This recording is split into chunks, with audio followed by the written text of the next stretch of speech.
So hello guys, ഇന്നത്തെ വീഡിയോയിൽ ഞാൻ പറയാൻ പോകുന്നത് വേറൊന്നല്ല, why I started my YouTube channel. Actually എൻ്റെ ചാനൽ പ്രത്യേകിച്ച് നല്ല നല്ല കണ്ടൻസോ കാര്യമെന്ന് ചോദിച്ചാൽ ഒരു സാധനവും ഇല്ലയെന്ന് ഞാൻ പറയും. എനിക്ക് തോന്നുന്ന കുറച്ചും കൂടി നല്ല കണ്ടന്റ് എന്ന് പറയുന്നത് എൻ്റെ ഐഫോണിൻ്റെ റിവ്യൂവും അതേപോലെ തന്നെ വാച്ചിൻ്റെ കുറച്ച് റിവ്യൂസും പിന്നെ കുറച്ച് മൂവീൻ്റെ ചെറിയ ചെറിയ റിവ്യൂസൊക്കെ ആയിരുന്നു എനിക്ക് പേഴ്സണലി തോന്നി കുറച്ചും കൂടി നല്ല കണ്ടന്റ് ആയിട്ട് തോന്നിയത്. ബാക്കിയെല്ലാം ചെറിയ ചെറിയ വ്ളോഗ്സ്, അങ്ങോട്ടും ഇങ്ങോട്ടും പോകുന്നത്, ഫുഡ് റിലേറ്റഡ് സാധനങ്ങൾ, അങ്ങനെയൊക്കെ ആയിരുന്നു. ആൻഡ് ഇപ്പോൾ ഞാൻ ഇന്നത്തെ വീഡിയോ എന്ന് പറയുന്നത് why I started my YouTube. എന്തിനാണ് ഞാൻ യൂട്യൂബ് അതോട് ട്രാൻസ്ലേഷൻ ഒന്നും വേണ്ട. എങ്ങനെയായാലും എൻ്റെ യൂട്യൂബിൻ്റെ തുടക്കം എവിടെ നിന്നാണെന്നാണ് ഇന്നത്തെ വീഡിയോ ഞാൻ പറയാൻ പോകുന്നത്. ആക്ച്വലി ഇയേഴ്സ് ബാക്ക്, വർഷം ഏതാണെന്ന് എനിക്ക് ഓർമ്മയില്ല, ഓൾമോസ്റ്റ് ഒരു 7th സമയം. ആ സമയത്ത് pretty much I was board. ഞാൻ ഇങ്ങനെ ഒരു യൂട്യൂബിൻ്റെ ഓരോ വീഡിയോസ് കാണുമ്പോഴാണ് എനിക്ക് മനസ്സിലായത് യൂട്യൂബ് വീഡിയോ ഇട്ട് കഴിഞ്ഞാൽ നമുക്ക് ഒരു പോയിന്റ് കഴിയുമ്പോൾ ക്യാഷ് കിട്ടാൻ തുടങ്ങും. അപ്പോൾ ഞാൻ കുറച്ചും കൂടി ക്യൂരിയസ് ആയി. അപ്പോൾ ഞാൻ വിചാരിച്ചു എന്തുകൊണ്ട് ഒരു യൂട്യൂബ് ചാനൽ തുടങ്ങിക്കൂടാ ഈ ഒരു ടൈമിൽ. അപ്പോൾ ആ സമയത്തൊന്നും എനിക്ക് തോന്നുന്നു അത്ര യൂട്യൂബ് ഇങ്ങനെ ഭയങ്കര സംഭവമായിട്ട് വന്നിട്ടില്ല. അപ്പം ഞാൻ കുറേ ആളുടെ വീഡിയോസ് കാണാൻ തുടങ്ങി. അങ്ങനെ കണ്ട് കണ്ട് കണ്ട് ചില ചാനൽസ് ഉണ്ട്, ഡെയിലി വീഡിയോ ഇടുന്ന ചാനലുണ്ട്. അപ്പോൾ ഡെയിലി ഇടുന്ന ചാനൽ കാണുമ്പോൾ ഞാൻ ആലോചിക്കും, ഇവരെന്തൊക്കെയാണ് ഈ ഡെയിലി ഇടാറ്, എനിക്ക് എങ്ങനെ ഈ കണ്ടൻസ് എല്ലാം കിട്ടുന്നത്. പിന്നെ ഇത് കണ്ട് കണ്ട് എനിക്കും ക്യൂരിയസ്, എനിക്കും തോന്നി ഒരു യൂട്യൂബ് ചാനൽ ആ ടൈമിൽ തുടങ്ങിക്കഴിഞ്ഞാൽ നല്ലൊരു കാര്യം. കാരണം കുറേ അധികം യൂട്യൂബ് വീഡിയോസ് ഞാൻ യൂട്യൂബിൽ കുറേ അധികം ടൈം ഇൻവെസ്റ്റ് ചെയ്ത സമയമായിരുന്നു അത്. ലൈക്ക് യൂട്യൂബ് ഇങ്ങനെ വീഡിയോ വെറുതെ കണ്ടിട്ട് പോയിട്ട് കുറേ ആൾക്കാർ വീഡിയോസ് ഇടുന്നു, കുറേ ടൈപ്സ് ഓഫ് ഏജിലുള്ള ആൾക്കാർ വീഡിയോസ് ഇടുന്നു, ചെറിയ പിള്ളേർ, വലിയ പിള്ളേരെ വീഡിയോസ് ഇടുന്നുണ്ട്. കുറച്ച് പോയിന്റ് കഴിയുമ്പോൾ അവരും അവരുടെ ഈ ഇൻകം വരാൻ തുടങ്ങുന്നു, അവരും സെറ്റ് ആവാൻ തുടങ്ങുന്നു. ഇപ്പോൾ ചില എനിക്ക് തോന്നുന്നു ഇപ്പോൾ പണ്ട് കണ്ട അത്ര യൂട്യൂബേഴ്സൊന്നും ഞാൻ ഇപ്പോൾ കാണില്ല. മീൻസ് അത്രയും ആ യൂട്യൂബേഴ്സ് നിർത്തിപ്പോയോ എന്താ അറിഞ്ഞൂടാ, അവരൊന്നും ഇപ്പോൾ കാണില്ല. എനിവേ അപ്പം ഞാനിങ്ങനെ കുറച്ച് പേരൊന്നും എടുത്ത് പറയുന്നില്ല ഓരോ ചാനൽസിൻ്റെയും. എന്തായാലും ഇത് അതിൽ കുറച്ച് ആൾക്കാരെ കാണുന്നുണ്ടെങ്കിൽ കാണും, മിക്കവാറും ഞാൻ തന്നെ റിപ്പീറ്റ് കാണലായിരിക്കും പരിപാടി ഈ ഇപ്പോൾ ഇട്ട വീഡിയോ തന്നെ.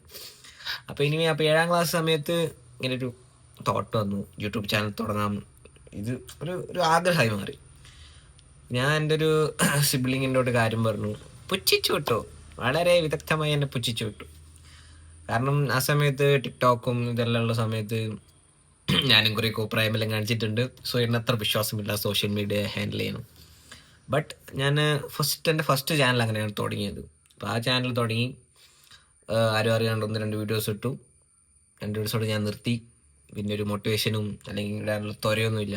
കണ്ടന്റ് എന്തിടും, poor video quality, my quality എല്ലാം ഭയങ്കര പുവറായിരുന്നു. ലൈക്ക് ഒറ്റ കണ്ടൻസ് ഇല്ല, വീട്ടിൽ തന്നെ കുത്തിൻ്റെ എന്തിടാം. ലൈക്ക് യൂട്യൂബ് ഉണ്ട് എന്ന് പറയുമ്പോൾ തന്നെ ചടുപ്പാണ് ആ ടൈമിൽ. അപ്പോൾ അങ്ങനെ ഇരിക്കുന്ന സമയത്ത് ഞാൻ വീണ്ടും ആ ചാനൽ ഡ്രോപ്പ് ചെയ്തു. കുറച്ച് വർഷം കഴിഞ്ഞപ്പോൾ വീണ്ടും ത്വര വന്നു. ഞാൻ വീണ്ടും സ്റ്റാർട്ട് ചെയ്തു. വീണ്ടും കുറച്ച് 2-3 വീഡിയോസ് ഇട്ടു.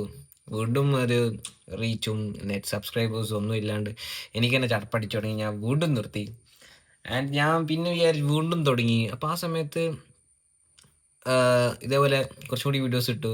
അങ്ങനെ 2-3 ചാനൽസ് തുടങ്ങി നിർത്തി ഔട്ടായിപ്പോയി ഞാൻ. പിന്നെ നമ്മളെ കൊണ്ട് പറ്റുന്ന പണിയെല്ലാം എന്നൊരു മൈൻഡിൽ വരാൻ തുടങ്ങി.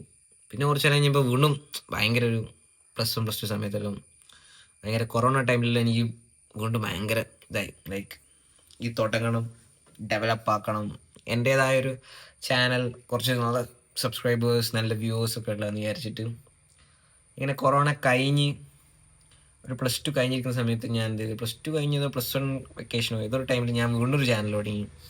ആ ചാനൽ ഞാൻ വീഡിയോസ്, അതാണ് ഈ ചാനൽ ഞാൻ പരമാവധി വീഡിയോസ് ഇടാൻ തുടങ്ങി. വീഡിയോസ് ഇട്ടിട്ട് സബ്സ്ക്രൈബേഴ്സ് കയറി. പിന്നെ ഒരു പോയിന്റ് വന്നപ്പോൾ കുറേ കോപ്പറേറ്റ് സ്ട്രൈക്സും കാര്യമെല്ലാം വന്നുകൊണ്ട് ഞാൻ ഇട്ട വീഡിയോസ് മൊത്തം ഒരു 200+ വീഡിയോസ് ഞാൻ ഇട്ടിട്ടുണ്ടാവും. അപ്പോൾ അതെല്ലാം ഡിലീറ്റ് ആക്കേണ്ടി വന്നു. ആൻഡ് പിന്നെ ഞാനത് എൻ്റെ തന്നെ കണ്ടൻസ് ഇടാൻ തുടങ്ങി. അങ്ങനെ ഇട്ടിട്ട് സത്യം പറഞ്ഞാൽ ഇട്ടിട്ട് തുടങ്ങിയത് ഈ റീസൺലി ഐ തിങ്ക് ഈ കഴിഞ്ഞ പകുതി ആയപ്പോഴാണ് ഞാൻ കുറച്ചും കൂടി ഈ യൂട്യൂബിനകത്ത് കുറച്ചും കൂടി ഇൻവെസ്റ്റ് ചെയ്തിട്ട് വീഡിയോസ് ഇടാൻ തുടങ്ങിയത്. പേഴ്സണലി സ്പീക്കിംഗ്, ഇത്രയും കാലം ഇട്ടിട്ട് എനിക്ക് തോന്നി 1-2-3 വീഡിയോസ് മാത്രമാണ് ഇപ്പോൾ കറൻ്റ്ലി ക്ലിക്കായിട്ടുള്ളൂ. അതും ക്ലിക്കായി മീൻസ് 1K സംതിങ് കിട്ടിയിട്ടുള്ളൂ. 3-4 വീഡിയോസേ ഉള്ളൂ. ഇപ്പോഴും ഐ ആം സ്ട്രഗിളിങ് യൂട്യൂബർ എന്നും പറയാൻ പറ്റില്ല. മോണിറ്റൈസേഷൻ ക്രൈറ്റീരിയൻ്റെ പകുതി പോലും ഇതുവരായിട്ടില്ല. ഇപ്പം എൻ്റെ ഫസ്റ്റ് ഗോൾ എന്ന് പറയുമ്പോൾ 1000 സബ്സ്ക്രൈബേഴ്സ് അച്ചീവ് ചെയ്യായിരുന്നു. അതങ്ങനെ 5000 സബ്സ്ക്രൈബേഴ്സ് ഞാൻ അച്ചീവ് ചെയ്തു. Second goal is to complete the monetization. ഇനി അതെങ്ങനെയും ചെയ്തെടുക്കണം. എനിവേ ഇങ്ങനെയാണ് ഞാൻ യൂട്യൂബിലെത്തിയത്. പണ്ട് മുതലേ ആ ഡ്രൈവിലൂടെ ഞാൻ നിന്ന് വീഡിയോസ് അപ്ലോഡ് ചെയ്തിട്ടുണ്ടെങ്കിൽ മേ ബി ദിസ് ടൈം ഇങ്ങനത്തെ വീഡിയോ ആയിരിക്കില്ല ഇടാൻ പോകുന്നത്. കുറച്ചുകൂടി വിപ്ലവമായ വീഡിയോസ്, കുറേ ട്രാവൽസ്, ഫുഡ് അടിക്കുന്നത്, കുറേ സ്ഥലങ്ങളിൽ പോയി കാണുന്നത്. എനിവേ യോഗ ജോണി ഇനി ലേറ്റ് ആവേണ്ട വെച്ചിട്ടാണ് ഞാൻ ഇപ്പോഴും വീഡിയോ ഇട്ടുകൊണ്ടിരിക്കുന്നത്. ഇനി ഒരു തിരിച്ചു നോക്കില്ല ഗൈസ്. ഞാൻ എന്തായാലും ഇടയ്ക്കിടയ്ക്ക് വീഡിയോ ഇട്ടുകൊണ്ടിരിക്കും. ക്ലിക്കാവട്ടെ, ആരും കാണുന്നില്ലെങ്കിൽ ആരും കാണണ്ടായിപ്പോട്ടെ. എൻ്റെ ഒരു ഹാപ്പിനെസ്. ഞാൻ ഇടുന്നു, ആരും കണ്ടില്ലെങ്കിൽ ഞാൻ തന്നെ ഒരു പ്രാവശ്യം കാണുന്നു. Okay good.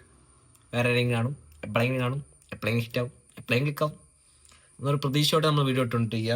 അത് മാത്രമേ പറയാനുള്ളൂ. So bye guys, bye. പിന്നെ എനിക്ക് കുറച്ചും കൂടി പറയാനുണ്ടായിരുന്നു, ബട്ട് ഞാൻ ഒരു മുട്ട ബോയിൽ ചെയ്യാൻ വെച്ചതുകൊണ്ട് അതിപ്പോൾ പുഴുങ്ങി തിളച്ച് എന്താ പരിവാന്ന് അറിഞ്ഞൂടാ. സോ അതിൻ്റെ പുറകെ പോകണം. Okay bye.